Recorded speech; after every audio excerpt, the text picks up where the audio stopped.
Hey friends, welcome back to the Firstieland Podcast. I'm your host, Molly Schwab, and today we're going to talk about one of my favorite subjects to teach, and that's writing. If you've ever wondered, where do I even begin when it comes to teaching writing in kindergarten or first grade, this episode is the one for you. We're going to talk about the very first step that bridges the gap between drawing and writing, and that's labeling. And it's honestly one of the most powerful ways to help kids see themselves as real writers right from the start. So let's dive in.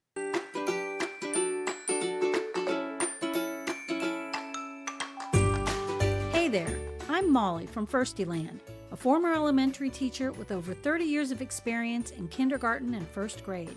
I'm here to help make teaching a little easier and a lot more fun. Whether you're looking for the perfect read aloud, fresh writing ideas, or simple classroom tips, I've got quick, practical strategies you can use right away. New teacher or experienced educator, there's something for everyone in Firstieland. So grab your coffee and teacher bag. Let's get started.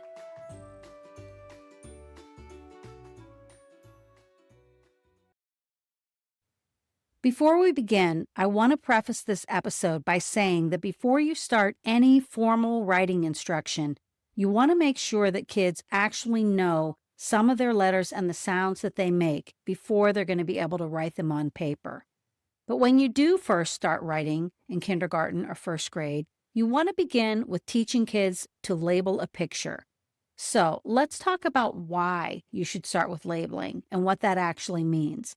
When kids first pick up a pencil at around 3 or 4 years old, the first thing they want to do is draw a picture.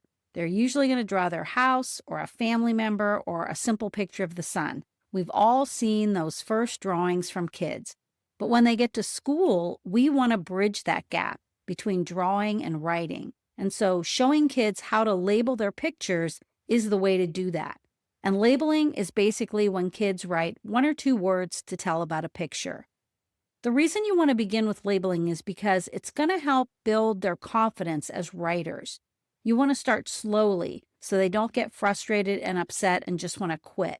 Labeling also really helps teach kids how to stretch out words and listen for the sounds that they hear. And so labeling supports kids who aren't ready to write a full sentence yet. So when do you want to start this with your students? In kindergarten, you want to get the basics down first. Make sure kids can hold a pencil correctly and that they have some letter sound knowledge. In first grade, you can begin labeling with your students almost from the very beginning, within the first couple of weeks of school. We're going to assume that incoming first graders know most of their letters and sounds and have already had some practice labeling in kindergarten, so they're ready to begin right away. And even though first grade kids have had some writing experience in kindergarten, I think it's still a good idea to begin your writing instruction in the fall with labeling because you have to remember that the writing standard for kindergarten is that kids will use a combination of drawing, dictating, and writing. So their writing is still going to be pretty limited when they get to first grade. So how do you introduce labeling to your students? In my classroom, I created an anchor chart with the title, "What is a label?" And underneath it, it said, "A label is a word that tells about a picture." And so I would draw a big picture of a cat or a dog, and I'd put little lines next to the different parts of the animal. I'd put a line next to the ear, the tail, the foot, the mouth, and then I'd write those words on the chart. I'd have this all made up before I started the lesson. So if you can sort of picture that in your head, that's what the anchor chart looked like. And you're going to want something like that to direct your writing lesson. So when you begin to teach kids how to label, gather together at the carpet for your first writing lesson and show your class the anchor chart and explain to them that you're going to learn how to label a picture. And so you want to start off by asking your class, how many of you know some of the letters of the alphabet? And of course, they're going to all raise their hand, and then you're going to ask them, well, how many of you know that letters make sounds? And most of them are going to raise their hand for that too. And so then you say, did you know that when you put letters together, they form words? And some of them might raise their hand for that too. So then you're going to tell them, would you like to be able to write words all by yourself? Well, today I'm going to show you how to do that. So kind of start your lesson off getting them pumped up and excited about it. So then show the kids the anchor chart and tell them that Today, they're going to learn how to write words to label a picture. And you're going to show them the chart and explain to them that you've labeled the different parts of the cat or the dog or whatever it was you drew, and say, I wonder if anybody could read these words. And they're probably not words that they're going to really know how to read yet, but point to the word, maybe say the word tail, and say, do you notice how this word is right next to the dog's tail? I wonder what it says. And then call on somebody to tell you what it is. And then, tell them that that's right. And the word says tail. And I know that because when I look at the letters, I can see that they make the same sounds that I hear in the word tail. And then stretch that word out and show them how the sounds that you're saying are the same letters that they see. And so then you do that with all the other words on the chart too. And then when you're done, tell them that you're going to draw a picture together and label it. So pick something really simple, like maybe a house, and then ask the kids to help you label some of the parts of the house. So call on one student, and I usually tried to pick someone who I thought had a really good background of letters and sounds and that was going to be able to do the task, because you want to show the kids that it's not hard and they can do it too. So then make a little line next to maybe, say, the door of the house, and ask the student that you picked to help you stretch out the words for door. So say the word slowly and ask them what they hear at the start of the word. And when they say D, tell them to write it on the line, and then stretch the words again and ask them what they hear after the D. Now, they might go straight to the last sound, and that's okay. So you're going to say, door, door. And they might not hear those medial sounds, and that's normal. Many kids can't hear medial sounds at the beginning of their writing journey. But even though you want to encourage kid spelling when they're working on their writing individually, whenever you're presenting anything to the whole class, you always want to spell the words correctly. So if the child says that they hear an R at the end, you're going to tell them that's right. And between the D and the R are the letters O, and I'll write those. And so you just write those on the chart, and then you let that child write the ending sound of R. And you can continue this process with a couple more kids, labeling maybe the roof or the window or just the word house. And when you're done, you want to get them pumped up and say, wow, look, you just helped me label this picture of a house. You guys are writers. Now, have them go back to your seat and have them try it for themselves.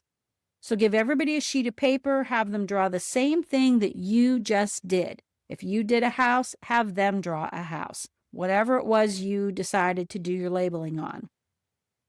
And then take your picture that you drew with the labels on it, take it off the board or turn it over so they can't just copy it, and tell them now it's their turn to try labeling.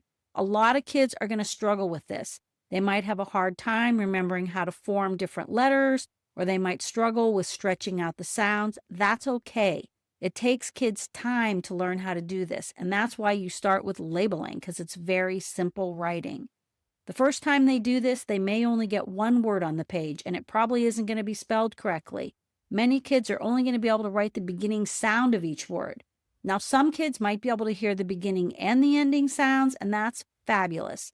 And then there's going to be those shining star kids who are going to be able to write some actual words or maybe even a sentence. The beauty of this kind of a lesson is that you can differentiate it for every kid in your class and let them write exactly what they're ready for.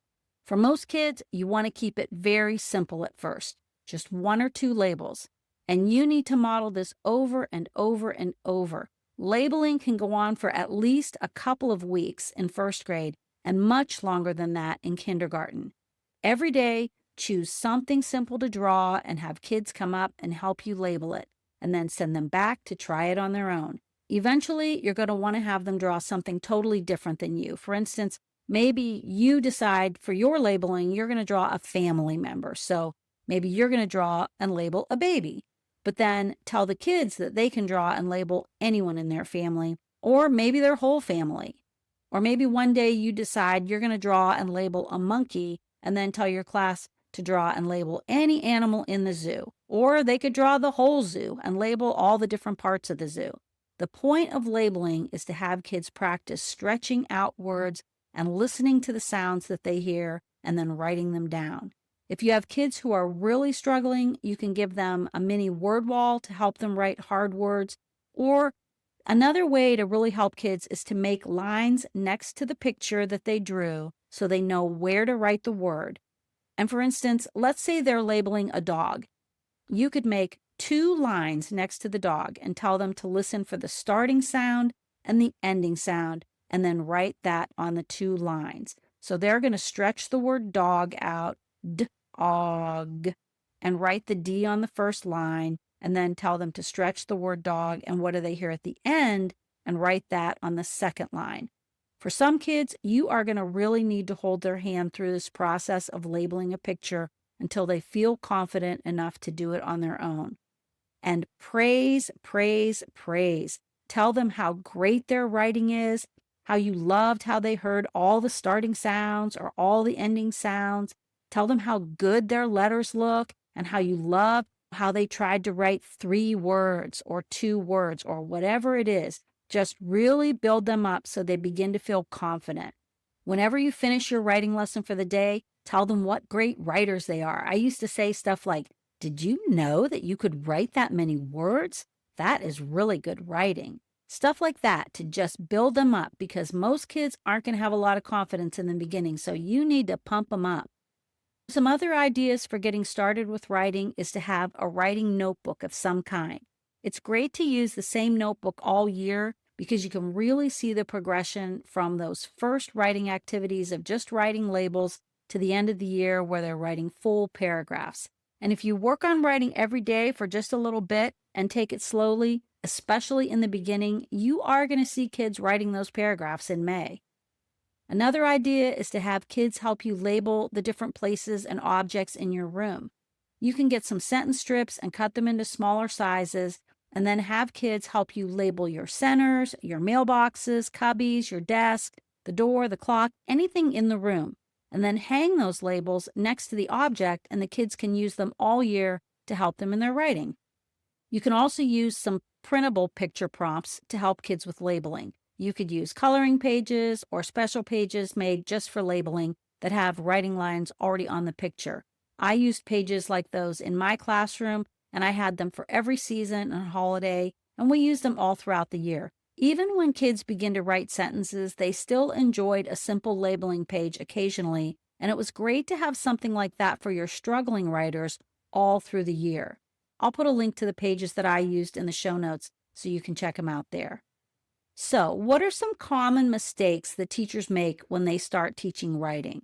I think one of the first things is rushing kids into writing sentences too soon. It's okay to start slowly. You want to build that good foundation of how to stretch out words and listen for all the sounds, because that's going to be needed as they move into writing harder things like sentences, narrative writing, reports, and everything else. Letters, sounds, and words are the foundation to all writing, so you really want to get that established before moving on. Another common mistake that I see teachers make is having kids copy sentences from the board and then drawing a picture to go with it. That's really not writing. That's basically eye-hand coordination and copying. I really think the only place for that is in your handwriting lessons, which is totally different than writing. Handwriting is teaching kids to form the letters correctly, and there's definitely a need for that in kindergarten and first grade. But don't mix that up with writing. They're 2 totally different things. And then finally, another common mistake teachers sometimes make is not celebrating invented spelling or kid spelling. That basically means letting kids sound out words and write what they hear instead of spelling the words correctly. It's fine for kindergarten and first grade kids to spell things the way they sound. Remember, in first grade, it takes most of the year to learn all of the phonics skills, like blends, digraphs, vowel teams, word endings. If you waited for kids to know all of that, you'd never be able to have them do any kind of writing at all. So let them make those mistakes in their own independent writing. Just make sure that when you're working together in shared or interactive writing as a whole group, that you always spell the words correctly. That's how they learn. All right, so just to recap, remember that you want to build that writing foundation slowly by having kids practice labeling. You can have kids draw pictures or pre-made pages for them to label, and it's perfectly okay for them to use kid spelling in their work. Don't rush to write sentences until you feel like your class has a good foundation, but if you have kids who are ready, you can always differentiate for them by having some kids label a picture and other kids write a simple sentence about the same picture. I made a special freebie for you with a few labeling pages that you can grab in the show notes, and your homework for this week is to give them a try with your class. Snap a photo and share it on Instagram and tag me in that photo. I'd love to give you a shout out in a future episode. Okay, friends, that's it for today. You can find everything mentioned in this episode in the show notes, and as always, remember to make learning feel like play. See you next week. Thanks so much for tuning in. I hope you're walking away with some great tips that you can use right away.